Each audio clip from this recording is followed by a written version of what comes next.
ব্যবসা পাঠে সবাইকে স্বাগতম জানাচ্ছি। আজকে আমরা কথা বলব ডিমান্ড অ্যান্ড সাপ্লাই নিয়ে, যেটাকে আমরা বাংলায় বলি হচ্ছে চাহিদা এবং যোগান। ডিমান্ড অ্যান্ড সাপ্লাই বুঝতে হলে আমাদেরকে আগে মার্কেট বুঝতে হবে।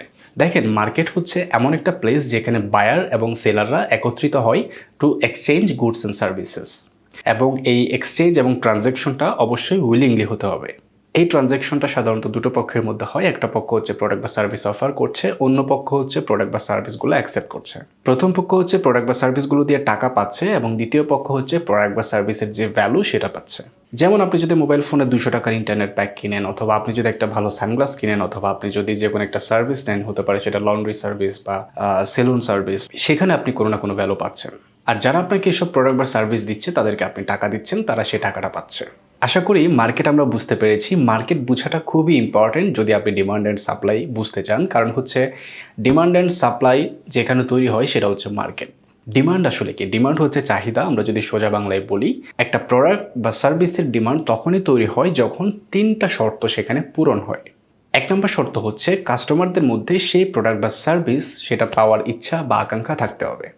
2 নম্বর শর্ত হচ্ছে সেই প্রোডাক্ট বা সার্ভিস পাওয়ার জন্য তাদের এনাফ ফাইন্যান্সিয়াল স্ট্যাবিলিটি থাকতে হবে বা আর্থিক সামর্থ্য থাকতে হবে।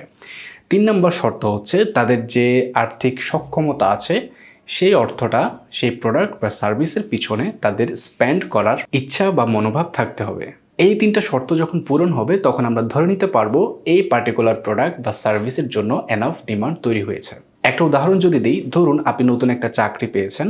সেই চাকরিতে জয়েন করার জন্য আপনি ফিল করছেন আপনার ভালো মানের লেদারের একটা শো লাগবে। তাহলে এখানে মার্কেটে একটা ডিমান্ড তৈরি হলো, যেটা হচ্ছে লেদারের জুতা। ডিমান্ড যদি আমরা বুঝতে পারি তাহলে সাপ্লাইটা বুঝতে আমাদের আরো বেশি সহজ হবে।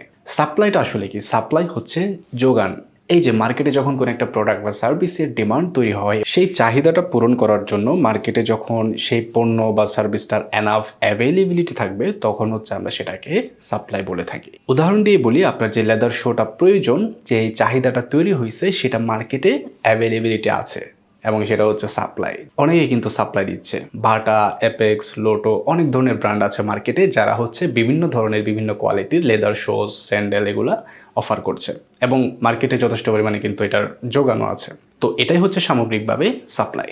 যেই প্রোডাক্টগুলোর সাপ্লাই মার্কেটে একটু কম থাকে সেই প্রোডাক্টগুলোর প্রাইস তুলনামূলকভাবে একটু বেশি থাকে, যেমন গোল্ড। আবার অনেক সময় সিজন ওয়াইজ অনেক প্রোডাক্টের প্রাইস বেড়ে যায়, কারণ হচ্ছে তখন এটার চাহিদা অনেক বেড়ে যায়। যেমন আমরা যদি উদাহরণ দিই, সাধারণত রমজানে আমরা বেশি পরিমাণে খেজুর খেয়ে থাকি বছরের অন্যান্য সময়ের তুলনায়। এই কারণে আমরা দেখি রমজান আসলেই খেজুরের দাম অত্যাধিক হারে বেড়ে যায়, যেটা সারা বছর ওইভাবে বাড়ে না বললেই চলে। তো এই কারণেই হচ্ছে মার্কেটে যে প্রোডাক্টটার অ্যাভেলেবিলিটি বেশি সেটার প্রাইস একটু কম থাকে বা রেগুলার থাকে, আবার যে প্রোডাক্টটার ডিমান্ড বেশি কিন্তু সাপ্লাই কম, সেই প্রোডাক্টের প্রাইস একটু বেশি থাকে। তো আশা করি ডিমান্ড অ্যান্ড সাপ্লাই আপনারা বুঝতে পেরেছেন। আজকের ভিডিও এই পর্যন্ত। পরবর্তীতে আমরা এই ধরনের কোনো টপিক নিয়ে আবারও কথা বলবো।